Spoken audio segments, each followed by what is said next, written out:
Good afternoon, everyone. Hi, this is Cook County Commissioner Donna Miller, and welcome to our live town hall.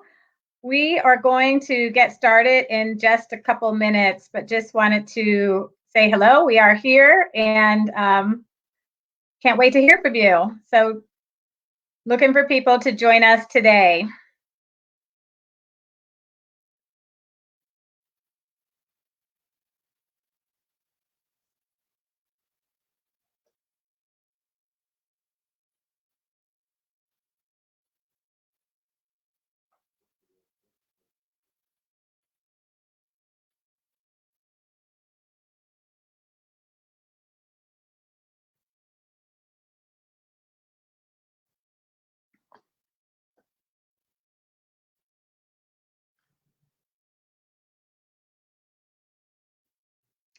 We're going to get started in just a minute or two.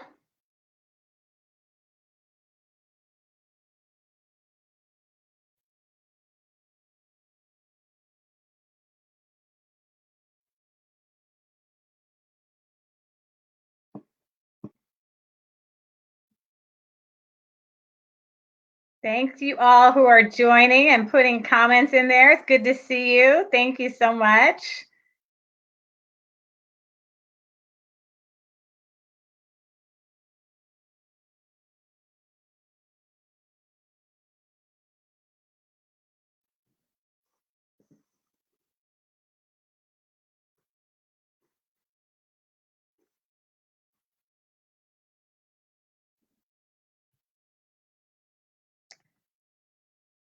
All right, I think we'll go ahead and get started. I'm just going to introduce myself and our speaker, give a little background information first. Well, hello, I'm Cook County Commissioner Donna Miller, and we are here today with another part in our town hall series.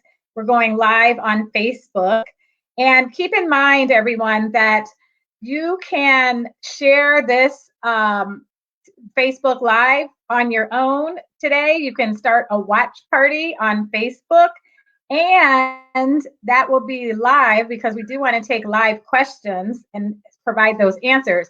But you can also watch this later at a later date. So keep that in mind.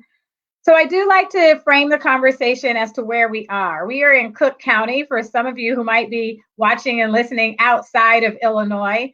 And Cook County is actually the second largest county in the entire country.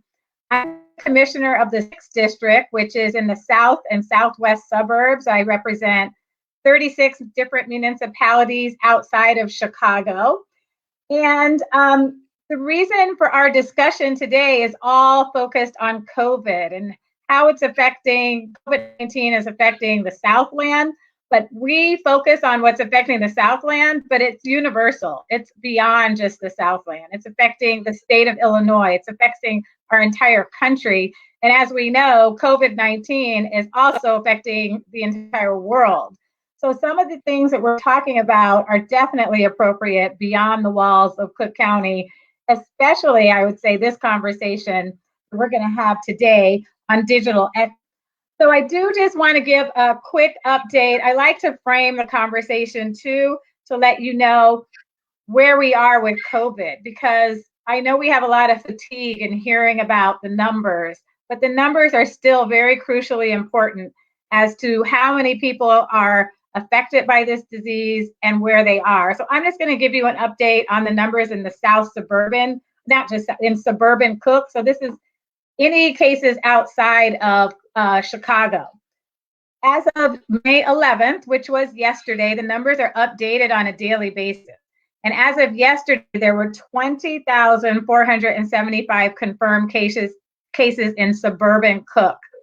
So these numbers are constantly growing. Last week, we had a report saying that there were 100 deaths per week consistently in the south suburbs of Cook County for the last 5 weeks.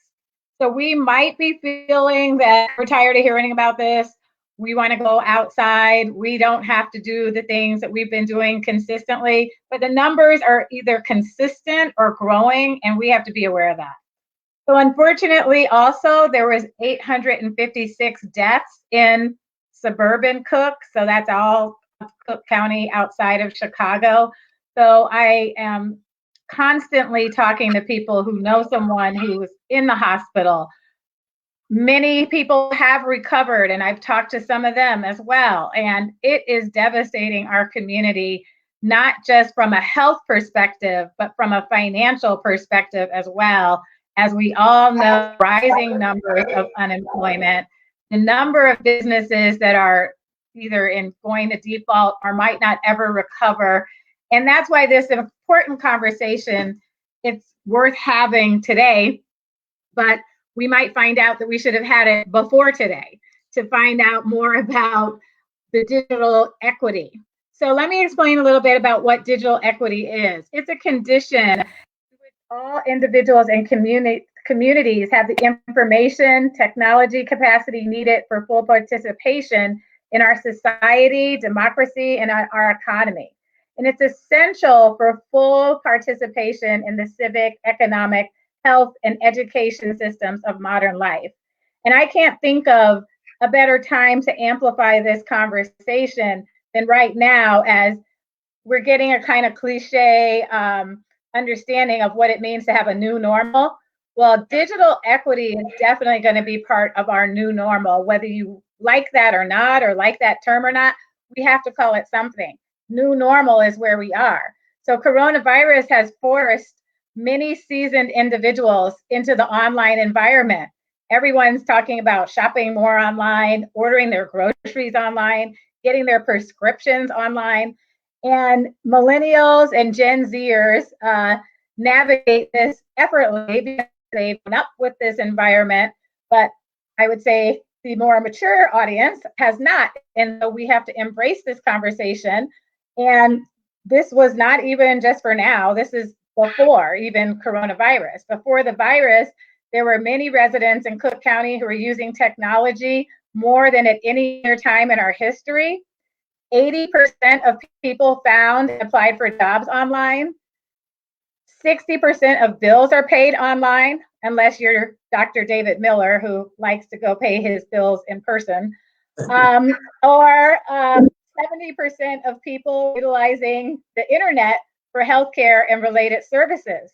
And as many of you heard, we did do a town hall one time on telehealth. That's online. Make appointments to see your doctor is online. So the problem is that in 25% of Cook County residents lack high-speed internet. And if you can imagine how this is impacting children who have to go to school right now, they have no access to internet, and far more are far from proficient online. So when you say, go fill out this application online, some people don't know how to access that, don't know how to enter that out, don't know how to by searching web browsers. So there is and will be an economic cost to the digital divide. We see it all the time. We've seen it for years, but now it's really impacting us full force. So we have to arm ourselves with the knowledge to protect our right now, where we are right now. Change has arrived in the arenas of business and finance, and we are so fortunate to have David Posley Jr., DW Posley Jr., here to help us understand what this means for everyday citizens. And this is an area of expertise that he is in. He will share where we need to propel ourselves into the future. It might be a common conversation for some who are already doing this. And those of us who are not doing this, we need to jump on board. So David, without any further explanation, thank you so much for being here and being an expert in this conversation. And so I'd like for you to just start off by telling a little bit about what you do in this arena for digital equity, how you got involved in it, and the spaces you go to have these conversations, and who is in the room when you're in these spaces. Excellent. And how, so go ahead and get started, please. Tell us about your business as well. All right, so I'll start with, hello everyone. Thank you all for joining. Thank you for taking your afternoon to view and engage. So like I said, I'm David Wayne Posley Jr. I'm CEO of DW Capital, also founder of Energy Institute.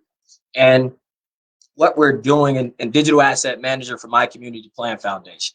And so I got to this space, one, studying capital, right? Because I had a goal of connecting unaccredited investors, basically everyday citizens, to wealth creating opportunities. And that's like access to capital and access to deal flow. And when I started to break down what the holistic term of capital is, I came to there's two types of capital. One, there's internal capital and equity, right? So how do you understand what internal capital is, or you as a citizen? It's yourself, right? Your human capital, your social capital. So the individuals like that created this particular town hall. This is our social capital. You have your instructional, like my ability to teach you on this particular topic. And intellectual. So where do you receive your information from? So I'm a graduate of UC Santa Barbara, and go Gauchos. And so those are the things that make up basically you as a citizen, right? Or your internal capital. And then you get to equity, right? And this is where obviously, as we talk about in this conversation, your digital equity, but equity in its simplest form, what I think of is public, right? So you have grants, your stimulus check. That's a public form of capital. That's a public capital. Financial. That's what we know, right? That's your cash, your assets, your liquid and illiquid assets that you use to transact. And then lastly, just for this conversation, we talk about natural. So the land and the raw materials that you use to buy and sell. So importing and exporting. And so when you think about digital equity and the digital economy, when you add a new term or a new name to a fundamental way of thinking, right? Because equity is ownership, we're opportunities. And you add digital to it, that's a transition. So many people are lost in transition, and you become out of position in the transition. And it's been a constant fight. And so that's first what I've done is advocate for the education and the access to capital in all its forms. And so right now I have digitaleconomyschool.com. It's a platform, a web-based platform where you can take courses to learn about the digital economy, business 101 in the digital economy, digital currency versus tokenization, and banking, investing, and estate planning. And that's where I've spent a lot of time and a lot of communication with Commissioner Miller and Christian to promote. We need education. I know it's a hard conversation. I know it's a hard shift, right? When you're so used to the tradition, most of you for all your lives, like even me, I'm used to working in a traditional manner. And now we're forced to primarily work in a digital manner. And all those new habits and new, what do you call it? When you leave, when you're going run errands, right? We used to run a lot of errands and used to get in the car and do that. Now, most of those errands are being ran from your computer screen with your mouse and your keyboard. But in running an errand, there's always a transaction. You need to make a transaction for that gas. You need to make a transaction for every store you walk in. If you got on 294, that's a toll transaction. But if you have noticed, you've existed in a very transitioning economy that went from you pulling up to the toll booth and dropping in those quarters that you found on the floor to driving in the iPass lane. That was this unique shift from the traditional economy to the digital economy. That happened at least 10 plus years ago. But we're so, because they didn't tell us that there's different types of currency that they're going to take from our account, we thought we're still in a traditional economy. Just because the term Bitcoin comes up, you feel that the digital economy is something that's far off into the woods, into the weeds, that's not here today. But every time you use your card and don't walk into the gas station, especially if you're not in New Jersey, you're operating in the digital economy. And so to pull it back to the David. Mm-hmm. Yeah, I was going to say, just take one step back and tell us what really solidified this for you to learn about this, create the online classes, because of where we are in this country is a little bit behind other countries that are already accessing this and using it. So it came to a halt about 4 years ago. I had a friend who was raising a Kickstarter in another part of the country. And so because I had $10 of cash in my pocket that I couldn't just send to her, in every platform that I would use, it either took an exorbitant amount of fees, about 10%, or I just couldn't do it. So I'm figuring, like, how do I create a digital dollar representation of this $10? And so I joined the organization FinTank with my partners, George Vukotic and David Carmen. And the first meeting I went to was blockchain and Bitcoin. And I'm like, oh, here's a unique way that I could turn this $10 of cash in my pocket and send this money with low fees, if any, and I don't need a bank account to do it.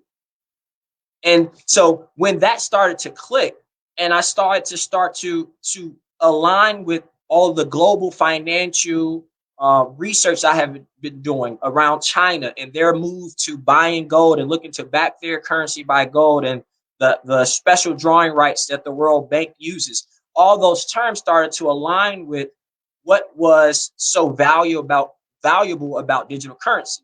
And so for the last few years, I dove deeper and started to understand, all right, well, the US dollar is mostly transacted digitally, because I have when you go into a bank account, they like, all right, do direct deposit. So you don't get a check, you don't cash a check, it goes right to your direct deposit. I can send with Zelle or Cash App to a friend or pay for a meal. And so I just started, all right, these are just numbers moving that I know are already leveraged by the bank that I'm getting access to, or they're loaning out. And it's like it's something click where there's an education gap, and this industry is moving too fast if I'm just now keeping up with it. And so there had to be some level of pull and representation, because like you asked, when I go into those rooms, even for this sort of self-regular organization that we're starting, and it's about 50 people who continuously meet to put some governing rails around crypto and digital assets. And it's 2 people, including myself, that has my melanin of skin. One is from Africa, and myself, which is from the south suburbs of Chicago.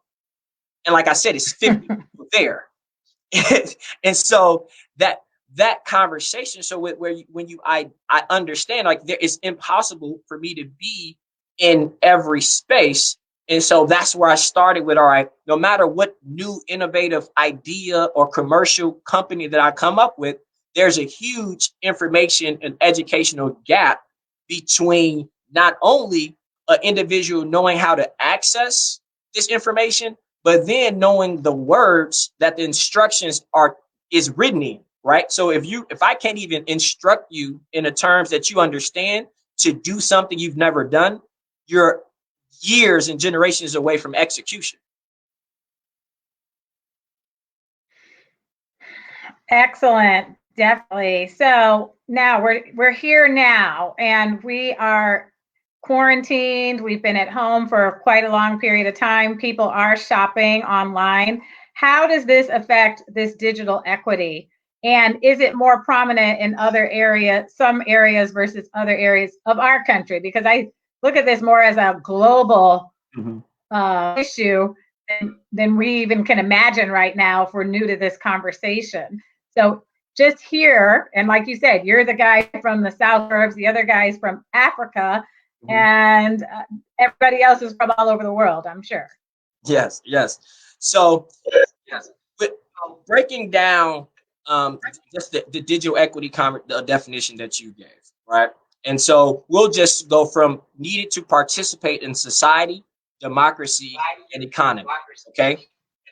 So in order to participate in society, that's really lifelong learning. So this is a direct example of lifelong learning. You don't have to go to a class or a school or a permanent institution to get this information. You just view the live and view the recording of it. But in order to do that, you have to have internet. You have to have a computer or some type of hardware to get on. You also have to remember the username and password that you used for this device. How often do we forget the password, 4-digit or 4-number password to your iPad, or to all the time? All the time, exactly. We've had to send back iPads because we forgot the password. And so That all of those are forms to digital equity that are preventing you from doing lifelong learning, right? Secondarily, you have democracy. And I remember coming to a board meeting and they were talking about more digital voting, right? Where you won't be able to use the forms anymore. And how much cybersecurity and cameras and work that will have to go into not only the budget, but the operation of that practice. Now, how much pressure do you receive when you're sitting there and it's taking you 30, 45 minutes, an hour, and the line is getting bigger and longer out the door because you just can't figure out how to press that button or what meant what, and you got to go back and forth. That's a pressure. Now you voted for whoever because you just want to get done. You succumb to the pressure. And that's a form of digital equity of not being able to keep up with the speed of life, the speed of what's moving around in our democracy. And then lastly, our economy. This is the major one for me because it's your digital footprint. And another word for your digital footprint is your identification. It's who you are, your personal identity. So now every click that we not only make online, but in our phone, every step we take in life is now data aggregated to make a determination of who you are. But not only just your footprint, but those of your associates and friends. So you're 2, 3, 4, 5 degrees of separation away from you who are determining your value in the digital economy. So there's a level of intentionality and awareness that you need to take by who you're letting to post or tag you on a Facebook post. Now, who you're allowing to stay on your page or your news feed, because all that's going to determine your footprint, and which will determine how much money you can get at a bank, how much money you get in the stimulus, how much money you get in the PPP program, all those things. That's your identity now. And so that's where most all of those things that does not matter if you live in Cook County, if you live in Cairo or Cape Town. Those are all going to be based on the same institutions that cross borders. And that's a big thing around what the digital economy and digital equity does and or eliminates your opportunities from. Well, all of that is all those different pieces together show us like where we are. So the economy piece, would you say, you said that's the biggest piece, right? Well, that's the one that's most important to me. I say all of them make up what digital equity, and digital equity is the biggest piece in the digital economy. They just explain how digital equity is either operated or made up of. But digital equity, that's why it's a focus, because that's the most important piece around the broader digital economy. And so right now, as a person who might not even know they're participating in this digital economy, like you said, voting, shopping, your footprint online, who you accept and don't accept. Can you just explain that a little bit more? So I feel like I might not even have a digital footprint, but I do. So, right? So explain to us like how we do. All right. So are you one of those people that are now lining up in a 30-minute line at Starbucks? Or are you a person that is getting free dollars or gift card from Amazon because you've purchased so much? Or did you have any airline miles points over the last 3 years? Because 2019 was one of the largest traveling years in almost history. Every one of those particular instances, you generate rewards points that provide direct value to you, whether that's a free cup of coffee, whether that's an opportunity to travel at a much lower cost or a free flight. All of these things make up results, right? These aren't the process. This is the results of your digital footprint. So because you went to Starbucks ever, you have a rewards from them that if you go more often, you get a benefit back, right? So a rewards point is another word for a footprint, because the rewards point doesn't tell you what gift you get. It's just a tracking of how often you use the platform. The benefit, once you spend that rewards point, now you've got the reward, the benefit from it. But the footprint was the actual rewards point. So that's another way to say it today. Like everyone has one, because again, if you went to a bank in the last 2-3 years, they're going to push down your throat a credit card that has rewards points. That's the number one card they're going to sell you, the one that generates the most rewards. And so all you're doing is generating the most digital footprints, so that way that data can be turned around and leveraged either for you or against you, however you use it. So tell us more about how we leverage it for ourselves. Do we know how to do that as a person, or do we know how to use it against? I mean, I don't think we would use it against ourselves, but someone might use it against us in a way. So could you tell us that? Here's a slight promotion of what my company is and what digital asset managers do. We help you first do a digital audit, right? So what that digital audit is going to start to guide you for is understanding what's your standard username and password. And if I took 10 devices, is going to be the one you use 5 times or 4 times, right? So now we can start to backtrack and engage where's your footprint? Because even in every app in your phone has a footprint. Some of them even give data points to their developers without you even using. We know, oh, they didn't use this between this date and this month. That's a footprint. So we first help you to identify all of your usernames and passwords. Then we're going to go through your digital assets that have no monetary value, but it's just permanent and pertinent to you. So your username and your password of your Zoom account, or the passwords and the entry to your alarm system, digital, right? You go and put your alarm, that alarm goes off, you get a call. That's been since I was a kid. You get a call from the police station. That's a digital footprint that creates an action or an inaction.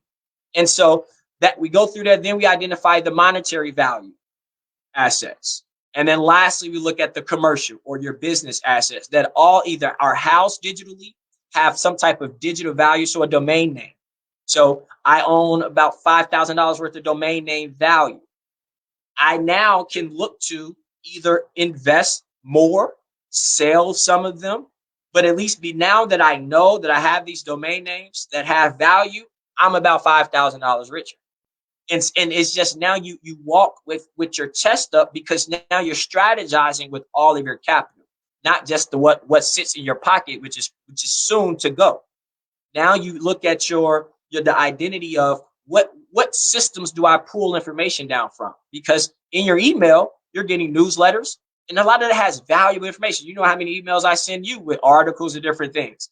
And so that is a part of your footprint, but more importantly, the equity in order to create more equity in the economy. So that digital audit, it depending on how much you have and when the last time you tracked that, could be anything from a month, a 30-day process, or 3-hour process. But we template and we walk you through gathering and getting that data, because that's going to help you in setting up a will, your trust, finding money like in your car seat instead of being the coins on the car in between the couch. They're on your Cash App or in your Uber account. Well, so that's great. We have a question, but before we go to the question, I just wanted you to explain a little bit more about how it can be used against us. Okay. With our digital footprint. And companies are looking for that. So to do what? So the closest more public example is the Netflix video that talked about the 2016 presidential campaign, when based on the metadata, they were the Cambridge Analytica was able to promote a certain presidential candidate, multiple, in a manner that fit people's footprint and the information they shared online. Also, it can be used to determine your job capacity. Like, are you someone we want to hire based on the friends and the posts that you make on your social media? Lastly, this is the one that is most recent and people don't understand. It's called alternative lending. And what alternative lending is using your metadata. So not just your credit score now, it's your rent history. It's the things that you search on your browser. It's what your friends and their associates post online, whether they posted on your page or not. And this will all, and currently is determining people's credit, basically worthiness. So if I'm looking for a $150,000 loan, they're going through that type of data when you look at the online platforms. So now people are looking for loans. You just got comfortable filling out for a loan online. Everybody who filled out for the PPP or the EIDL or either some of the private ones, every one of those loan applications was done online and was signed for and deposited in accounts without ever seeing a person. Now, last year, how many loans would you have said have been distributed and applied for in that manner? Last year, I don't know. Not A many lot. at all. Yes, there was Not. a subset of fintech companies that are doing this, but the majority of individuals in that 50, that 40 to 65, 75, they're going into a bank, they're sitting down with a loan officer or a banking specialist, a business banking specialist, or they're calling someone. That calling is still digital, but now you're not interfacing with any human being, and you've went from application to deposit. So now that'll just be provided to you consistently, but using other forms of data to make that process more efficient, faster, and more exact. So you don't have a range. What your footprint says it should be based on 100 million other footprints is what we're going to give you. Now, how do you better Very protect interesting. yourself? That's the question. Well, so one of the questions was, does more awards qualify for a better digital footprint? So that the short answer is yes, because you just have more points to spend. But you can also look at it if you have, because every company is doing rewards, right? So it could be a company that's in a violent or unhealthy restaurant. It could be in places that doesn't fit to a standard, right, of what things should be done and how they should be done. So you can have a whole lot of rewards points from bad habits. So it's just now how you view they are valuable to you, and be conscious and aware how they are viewed to the overall, basically either lenders or broader society. Okay. Well, why don't we talk about the steps your company goes through and what services you provide to help people understand their digital equity, how to use it, and also help us as a community. That'll be the last thing. As a community, how can we come together to maybe improve a neighborhood, improve a town, improve county? I mean, things like that. So let's get into that.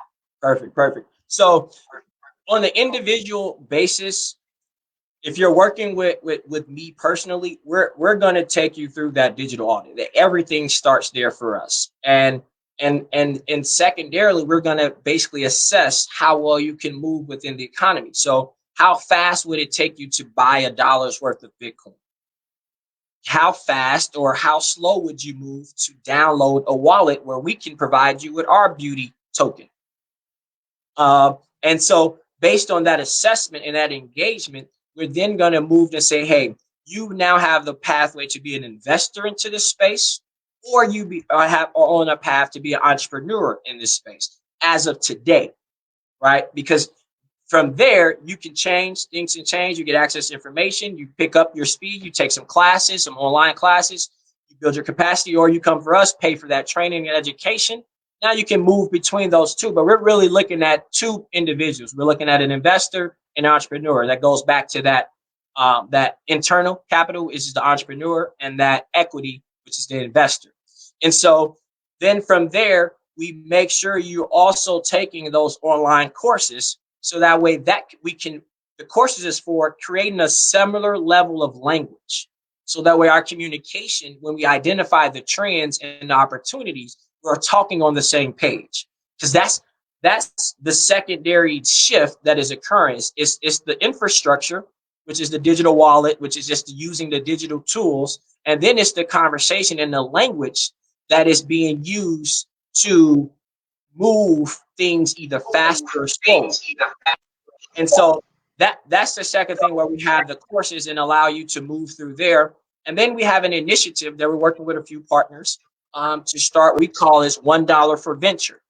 So what this is helping individuals use the digital economy to create capital gains in order to invest into opportunity zone funds, which are in our communities, in order to now own and have equity in our community. So now, when it's an essential business that's open, we own it. I like my family, we own essential businesses in the Southland, which is why I'm able to have this conversation from our office space while working. And that's the opportunity that also needs to be shared across the communities as a wide scale and individual. And so that's just to recap, we start with that digital audit, right? That digital audit, if you want to understand your digital equity, we're going to see that you go through that digital audit and see how long it takes you. If it takes you too long to find your usernames and passwords, we're just going to try to go through our digital audit and start you a new one and build a new footprint based on that audit, what you have and don't have. From there, we're going to make sure you protect that and put that into a will and trust, because in 2017, Illinois created a revised Uniform Fiduciary Access to Digital Asset Act, meaning there's a pathway created for you to pass down your digital footprint and your usernames and passwords and all those accounts. And those are done via wills and trusts. And so that's where, in Facebook, they have that dead man account. So if someone dies, their page become more like a memorial where you depose, etc. There's an actual legal process that's done but via state law that actually helps you go through that process to understand what's the legal way, what are the tools I need to have in place. So that's the secondary thing we help you make sure you do and you're aware of. And again, now we're looking at a 3 to 6 month engagement process. And then lastly, once we know that you have an understanding around the digital economy, where your place is, what's your current footprint, now we can help you start opening up to acquiring different new assets, such as Bitcoin, real estate, art, things that are either illiquid, aren't traditional investments, but provide you a lot more value and capital to your overall net worth. So, David, does your company help a person set up, like, let's say, a will and trust? And during this coronavirus and everything, there's been a re-emphasis on making sure people have a will and a trust for their families because things are happening unexpectedly, unfortunately. So does your company have a way to help people set that up? Yes, we do have a way to help them set that up. Again, we do our part first with the digital audit. At this particular time, we didn't invest into doing the will process internally. That is an acquisition target that we're looking at in the near future. So we have partners that we strategically place you with, but we're basically going to give you via that audit that whole list of services and assets that you need to take to those individuals. So when you go to a will attorney or an estate planning attorney, they're going to tell you, come back, list all your assets. That's where we're going to make sure you're listing every physical or traditional and illiquid or digital asset, so that way it's protected into your will and trust. That's a huge important point right there. Oh, so that's really good. Then the next part that we might not be exactly ready for as just people learning this, but for the opportunity zones, can you go back and talk about what those are and how a collective group of people could come together and take part in that? Because this was created recently, in recent times, opportunity zones, and they were created for people of wealth. Yes. But you're going to tell us how we could use wealth that we might not think we have to participate in that. Yes. So, context and opportunity zone. So this platform that we're streaming to, Facebook, had an owner by the name of Sean Parker, who, through to investments like this and others, he created an immense amount of capital gains, right? And so what a capital gains is, it is the profit or the amount of money you've made above your initial investment, which is another word for principal, or your cost basis. So what does that look like in real terms? I invested into Facebook at $500,000, so 500,000. And when I sold, it was worth 100 million. So I have $99.5 million worth of capital gains. So I'm normally taxed at 15% long-term capital gains on that new money. But Sean Parker and other friends, they lobbied and lobbied to get a way to defer or remove the capital gains tax on that $99.5 million if it was redirected to own the communities in underprivileged areas. So the why it's an inequity is because there are not a lot of individuals in our own communities who actually own something. Because that's the number one caveat you need in order to create capital gains. You have to, because capital, you have to own something. Whether that's this art piece behind me, whether that's your home, you have to own it, and it also must go up in value to create a capital gains. So once and so to go back, digital currency, real estate, art, these things all create capital gains that have a low barrier to entry. So you can buy $1 worth of Bitcoin today, and if it goes up tomorrow to $1.05 based on what you own, because now you have 5 cents worth of capital gains. So I won't go into Bitcoin being able to buy $1 worth of it today. You're going to have to come back to another town hall for that specific conversation. But just like real estate, if you're going to flip a house, you're going to pay $30,000. And you put in, and so that's the cost for your house, right? So you made an investment. Now you added more to it. So now you're at 100,000 as your cost. You sold that for 150,000. That's $50,000 worth of capital gains. That $50,000 can now be invested into an opportunity zone fund. So that's how we're going to create the funds to have our own opportunity zone fund. And that's why I said we're going to have some fun on this conversation. So from a fund, right? And so now the secondary on the result side is now there's some due diligence working with the Southland Development Authority, different institutions and agencies that help you identify property, whether that's real property or land or a business property, an idea. So that way you can own and develop it in your community, because that's a part of the opportunity zone. You have to build it. You have to make it better than what you acquired it at. And so that's where the partnerships and the relationships in the community as a whole, not just the individuals, but the institutions and the agencies in the community working together to make sure that those capital gains that you worked hard to not only own something, which took a world of a mountain to get up and come down, then do the work to make it profitable, right? That's a whole nother mountain to come up and down. Then identify, where am I going to put this new money into to do not only better for me, but my community. So that's a journey that's going to take a whole lot of work, a whole lot of motivation, a whole lot of inspiration, and follow up to make sure we get started, but we see this through. Because a lot of this may be generational. We may start this and not see the development and the growth of this large institution we're going to start with until half of us are gone. But in our will, in our trust, because we put in our digital audit what different investments we made, where we're seeing those go, now our next generation and our grandkids and their kids have something of value, not only that's paying them income and making them trust fund babies, but also allowing them to walk into institutions with their chest held high because they own that. Their grandparent and their mother worked hard to provide something for them. Well, that's huge. Yes, generational wealth is something that can be created. So this is awesome. Was there something you wanted to share with us on the screen? Did you want to share a document? So I was going to share the, you can see this. So this is a screenshot of our homepage on our site.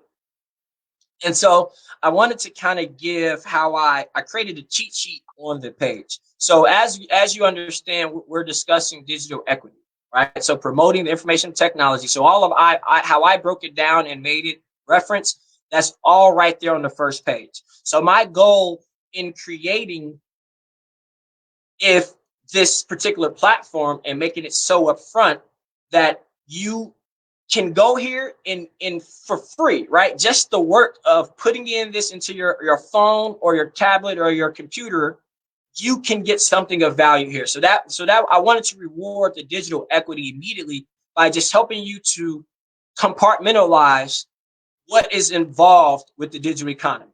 So that's digital currency.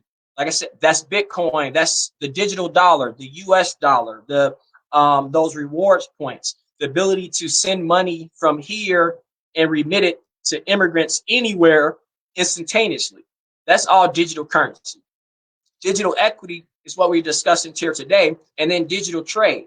This is one of the oldest forms of digital trade because this includes all e-commerce, all phone conversations, communications moving from one person to the next. That's digital trade. So when you think about this digital economy, now you have to look at it including all three of these particular tenets.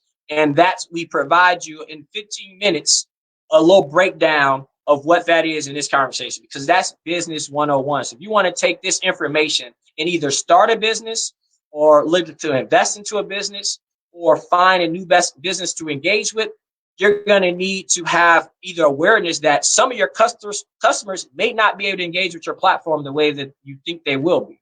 They may not be able to share it as fast or as efficiently as you thought. So just this is really something I wanted to provide to especially entrepreneurs, how this works. And so I'm seeing a question. Can I answer the question? Yeah, but let me just say this right quick before you answer that question, because that's not just for entrepreneurs. That's for anyone. Yes. Right. Okay. So we don't want people to feel like they have to have a business to get that started. This is for anyone. So yeah, go ahead and answer the question. There are some questions, and thank you everyone for putting in questions. We're going to start to answer them in these last few minutes that we have. So go ahead, David. So first, I'm looking at the transition of your username and password. So if you do not follow the rules to a T that has been laid out in that revised act, you now make your heirs or friends susceptible to national reprimanding, right? So there is a possibility of them creating a federal or committing a federal offense by logging into and changing and accessing your digital footprint. Because if you ever read the terms of service, and I know that is a rhetorical question because no one has ever read a full terms of service unless you're a lawyer and that's just what you do. You don't understand that none of these platforms, if you didn't start it and create it and develop it yourself, you're just renting their space. So it's only for you. So if you don't clearly articulate that if something happens to me, I'm providing access and management responsibilities to X in a will, you are making anyone who just takes your username and password susceptible to a federal offense. And so that's something to be aware of, that just going through the process and gathering these things, because we all should have a will. Like it's not about an if or if we need one of those, we should have that. But now it's making sure you're having the right things in your will, because if you don't have a will, you definitely don't have the right things in it. And so I hope that answered the first one. No, you must do the work to not only audit your digital footprint, but then also probate it properly by passing it down in a will and trust. And so do you partner with other organizations to spread awareness? Yes. I partner with My Community Plan Foundation, obviously Donna Miller here in the 6th District of Cook County. FinTank is a financial technology organization out of downtown. We work with, as well as I'm over the students and fintech committee there. So my real push is to students and into Africa. Why Africa? Because they're the leading target ground for digital currencies, not only from Facebook and this Libra Association, as well as Facebook Pay. So I don't know if you guys know that Facebook has its own digital payments platform. It's called Facebook Pay. They are creating its own currency called Libra. And then China has their DCEP program, which is their digital currency that they have developed, and it is being operated and used within Starbucks, Subway, and one other US based company in China. And so why those two? Because they're both targeting and moving into Africa's 1 billion plus unbanked citizens in order to provide them access to the banking infrastructure. So I want my push is to partner with other institutions that have those type of target markets. And I've actually visited Facebook with MCP to discuss how they roll that out, what type of awareness and education they need to have in order to make sure the digital equity divide is as small as possible. So that way we can have the digital skills needed to be successful in this economy. That is huge. And I know you might not have it at your fingertips right now, but we can put in the chat maybe some links to those two that you just mentioned, okay. Libra and Facebook Pay, just so that people could do a little bit more background research on that, because that sounds like a huge opportunity, not only for entrepreneurs, but as you said, young people to learn about, because this is going to be their future. Exactly. And how can we set them up for success there? Yeah, so my whole thing is promoting awareness and education. Like I mean, I could have spent this selling my token, but it's really about understanding what is the infrastructure that has been placed around it and making sure that we're successful in the transition, because there goes transition, then succession, and then acquisition. And so if you aren't positioned in the transition, there's no way for you to succeed and or acquire wealth afterwards. So now we need to make sure that we are positioned properly, because we're transitioning in a digital economy that has already occurred. But just because you didn't know, you haven't transitioned, that doesn't mean that the world around you operates on your time. You can operate on yours, but the infrastructure around you has been built. Just like a lot of new roads are being developed when people are off the roads. Opportunity, transition. So now how are you properly placed in the succession of this post-COVID-19? So just one more thing before we wrap it up. Just as you mentioned earlier about the PPP, the Paycheck Protection Program, and how not having access to banking institutions. And we heard a lot about that in the news originally for smaller businesses. How could they leverage this digital equity to have set themselves up to be in a better position to even access something like that? So I laughed when you said that, because before COVID-19, PPP meant public-private partnership. And so that's that I believe is the best way to leverage that, right? Don't allow PPP to move from the package that is a loan, but keep it in the space of public-private partnerships, so that like the initiative I suggested that we're working on, that we're actually executing. That's more of the opportunities that you need for these business owners, right? So that was to invest into these business owners, invest into these properties, develop them, do workforce development that will allow us to not only prepare ourselves in the business. So I really believe is the first thing is the really strong PPPs, right? And working with agencies like your office, like the Department of Commerce and Economic Opportunity at the state level, the Southland Development Authority in the local level, to really support these businesses in this particular time, and not allowing us to rely on loans. Let's rely on moral citizens equity, where I can put my $10 up and get a return on it, as opposed to you giving me a loan and I'm giving you all my equity to pay it back. So that's really where I see is just starting with the language of the PPP and seeing more of those come up. Well, this whole conversation is enlightening for many. It might be an advanced class for some, but it's also showing the power of community, I think, and how we can come together to do something. Yes. So in closing, we're going to have your links and we'll have everything in the chat for everyone.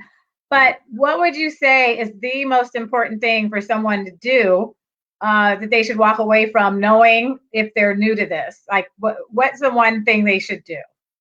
So I would say number one is identify what your digital footprint is. Be intentional and be aware, because from there, now you have an idea of what direction, what help, what education you need, right? So now if I can, you identify what that is, we help you with it. Now you say, all right, I need more information around this, or I need to be more aware of how do I find out what my digital footprint is. So I think that's that one thing, is to ask that question to yourself to see if you can go through it. And once you come to a point that you need help or you feel like you're done, reach out to us at any one of our platforms. Take that business 101 class. You can really start there if you want. It's a short intro. And then from there, we'll make sure you get a full out digital audit and guide you through the digital economy. Well, that sounds awesome, David. I don't think I see any more questions. I'll just ask one more time in case anyone has any other questions out there. But you have put together an amazing program, a 101, so basics for some. And I'm sure you also have something advanced, like for people who are already there. So maybe you could just touch on what that is a teeny bit. Well, so well, I'll say like this: our most expensive class is our banking, investing, and estate planning. And so the courses that we created are for anybody who's now being intentional about the digital economy. Because I don't care if you're a hedge fund investor, that means you were too successful over there that you weren't just really paying attention to what's shifting. So no matter the advance, I believe that there is power in getting back to the basics, especially if it's something that's new. So I would tell anybody there's no separation. We're all created under one sun, under God's children. Start with the business 101. If you're advanced, start with the introduction to the digital economy. And then from there, whenever you need to stop, you can stop and reach out. But you garner points on our site by taking all of it. And as again, just like any other institution, if you get more points, we give more benefits. Well, David, in closing, I don't know, do you have some closing remarks about your company? Or I always like to hear your stories about what you see outside of our country. To me, that fascinates me because it just seems like we're not there yet. So maybe share something like that and give us some closing remarks. Got you. So, so I'll start with my last trip to Dubai, and that I was so inspired coming back because there, and this was 2 or 3 months ago, in February, and we were riding in taxis, and they were able to be monitored how fast they were going by the digital display in their car. And if they continued to drive too fast, there was a fine that could have been triggered out of their revenue. And so that was done completely without any interaction from any human being, any cop, or anyone. And so when you think about that there is things going on. Like even when you walk through their malls, you can take your phone and create, just like you do when you're driving, getting directions to go around the city. You can get directions to be told to how to move around the mall to that one store that you got to get to, and you have to get to there immediately. So both of those create digital footprints. Both of those use some form of blockchain or financial technology to use GPS to track you and trace where you go, right? Those same words that we hear that COVID is creating, tracking and tracing. These are done in the supply chains, from getting your food or your hair from China and seeing who touched it, how much did they charge me before I got it. And that way of living, right? Because we're inside, right? We don't know what level of capacity that they're going that will be created in the infrastructure of us starting to move around the world and how our footprint will be tracked. But I'm here to tell you, in Dubai right now, that is technology being used via an app on your phone that we think is years away. But it's already here today. It's just hasn't moved fast enough or been implemented, or you haven't had the pain of staying the same did not create more than the pain to change. And so that's something that I think, and I say Dubai because I'm missing and I can't wait to go back. Is I think a huge understanding of, and this is from an equity standpoint, having the awareness and the access to the information to be able to see where other countries and municipalities are existing and leveraging to grow their economies. And now, how do we use that, or how do we look at it to either grow our economy from a whole or our own homes? Exactly. Well, a cousin of mine lives abroad in one of the Arab countries. The name escapes me, and they have tracing on their phones right now to tell them where COVID positive people are, and it's on their phone. So you could walk down the street and say, and it says this address has 2 people who have COVID-19. Wow. And it's just common information. It's out there for everyone to see, and it's no stigma. You're not stigmatized for it, but it's information to help protect people, supposedly. So interesting. Absolutely. The digital equity. You want to, so you want to just have a closing remark? I want to say thank you so much for being here and sharing this vitally important information and the wave of the future, really. And well, not even the future, it's here right now, but we have to get on board to take it to the next level. So thank you so much for sharing this information. I want to thank everyone for being here and participating, and share this far and wide, because we have to get people up to speed. And I'm thinking of David as like a mentor for my children. Like, he needs to teach them so they can go to school and learn this and be, the next generation that takes us to the next level. So thank you, David. I appreciate your knowledge and expertise, and just any closing remarks. So look out for our $1 for Venture initiative. Just remember that $1 for a Venture initiative to help us own and create equity in our own communities. So look out for those in other town halls. Thank you.